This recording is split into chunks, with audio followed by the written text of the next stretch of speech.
အမေရိကဆောင်းဦးကာလဒီနှစ်တုပ်ကွေးရာသီဟာအဆိုးဆုံးနှစ်တွေထဲပါဝင်နိုင်ကြောင်းကျန်းမာရေးပညာရှင်တွေကသတိပေးပါတယ်။ CDC အမေရိကန်ကူးစက်ရောဂါထိန်းချုပ်ရေးနဲ့တားဆီးရေးဌာနကလည်းတုပ်ကွေးကူးစက်ပိုးသစ်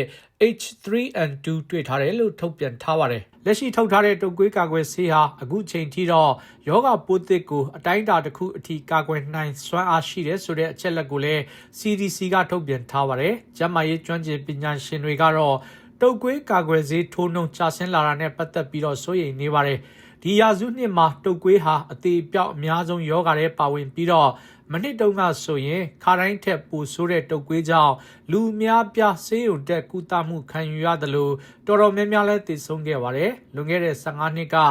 H1N1 တုပ်ကွေးကပ်ရောဂါကာလနောက်ပိုင်းမနှစ်ကဆောင်းရာသီအတွင်းတုပ်ကွေးရာသီမှာတုပ်ကွေးကနေတဆင့်တခြားရောဂါတစ်မျိုးမျိုးဖြစ်ပွားတာ